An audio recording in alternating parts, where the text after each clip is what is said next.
सिंध जे नामियारी लेखक, शाइर, सीनियर सहाफ़ी ऐं अॻूणे सेनेटर यूसुफ शाहीन जो ताज़ो खुलियल ख़त न रुॻो हिकु एहतिजाजी दस्तावेज़ आहे, पर सिंध जी सहाफ़त, सियासत ऐं समाजी ज़वाल जो हिकु तलख़ अहवाल बि आहे। संदसि हीउ ख़त न रुॻो फ़र्दनि ते तनक़ीद करे थो, पर सिंध जे अवाम जे दर्दनि खे बि बयानु करे थो, जेको सालनि खां इस्तेहसाल हेठि रहियो आहे। यूसुफ शाहीन पंहिंजे ख़त में सिंधी सहाफ़त ते थियल हमलनि जो तफ़सील सां ज़िक्र कयो आहे। हू लिखे थो त 1996 ईस्वीअ खां वेंदे अॼु ॾींहं ताईं 28 साल गुज़री विया आहिनि, को बि शख़्स ॾंगण खां छॾे नथो। हुन जो इल्ज़ाम आहे त थाणे बूला खान जे चांवरनि जे वापारी अशोक कुमार ज़रिए संदसि नूरियाबाद वारी 1800 एकड़नि खां वधीक ज़मीन ते कब्ज़ो करायो वियो आहे। उन खां अलावा संदसि ॿिनि अख़बारनि सिंध ट्रिब्यून ऐं बरसात खे ताक़तवर धुरिन तबाह करे छॾियो। हू चवे थो त मयारी सहाफ़त महांगी हूंदी आहे ऐं हुन पंहिंजी अख़बारनि खे ज़िंदा रखण लाइ पंहिंजी मिल्कियत विकिणे छॾी। सखर, नसरपुर, हैदराबाद, गोलारची ऐं कराचीअ जूं जायूं विञाइण बावजूदि हू सिंधी सहाफ़त खे ज़िंदा न रखी सघियो। संदसि बुनियादी सवाल आहे, उहे कहिड़ा माण्हू आहिनि जेके सिंधी सहाफ़त खे अॻिते वधण नथा ॾियनि। संदसि इल्ज़ाम आहे त सिंध ते हुक्मरानी कंदड़ उहे माण्हू आहिनि जेके शहीद भुट्टो ऐं शहीद बीबी जे नाले ते इक़्तिदार माणनि था, पर सिंध जे अवाम जे दुखनि सां उन्हनि खे को वास्तो नाहे। यूसुफ शाहीन सिंध जे हुक्मरान तबिके ते सख़्त तनक़ीद कंदे लिखे थो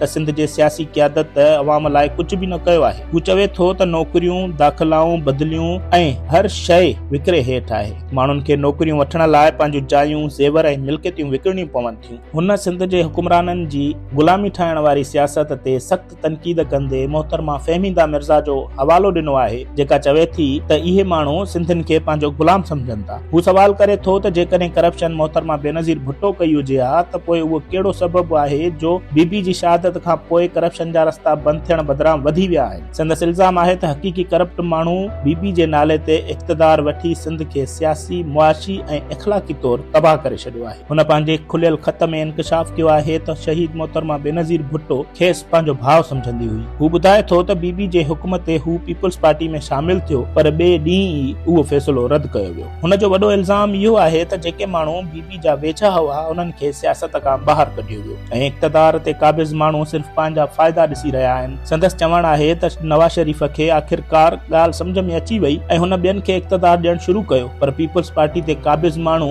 इक़्तिदार छॾण लाइ तयार ई न आहे। यूसुफ शाहीन लिखे थो त सिंध जा हुक्मरान नौकरियूं विकिरो करण, मनी लॉन्ड्रिंग, धाड़ेल पाड़ण ऐं सहाफ़त ते बंदिशूं हणण में माहिर थी चुका आहिनि। हू इहो बि लिखे थो त शेख रशीद जॾहिं वफ़ाक़ी घरू वज़ीर हो, तॾहिं हुन चयो हो त सिंध कोन वेंदो, छाकाणि त खेसि माराए छॾींदा। संदसि इल्ज़ाम आहे त कुझु मख़सूस माण्हू किराए जा कातिल रखण, अदालतुनि मां पाण खे छॾाइण ऐं पंहिंजे मुखालिफ़नि खे ख़ामोश कराइण जा सभु हरबा ॼाणनि था। हुन पंहिंजे खुलियल ख़त जी पुॼाणी ते सिंध जे हुक्मराननि लाइ हिकु सख़्तु सवाल छॾियो आहे, तुंहिंजे मन जो मेर धोबिन खां न धोबिजे। यूसुफ शाहीन जो हीउ ख़त सिंध जे सियासी, समाजी ऐं सहाफ़ती हालतुनि जो चिट्टो अक्स आहे। इहा दांह आहे जेका सिर्फ़ हिकु फ़र्द जी न, पर सॼी सिंध जे मज़लूम अवाम जी आहे। सवाल इहो आहे त छा सिंध जा हुक्मरान इन ते गौर कंदा, या तारीख़ जे वर्कनि में इहा दांह सिर्फ़ हिकु बेकार एहतिजाज तौरु दर्ज रहंदी।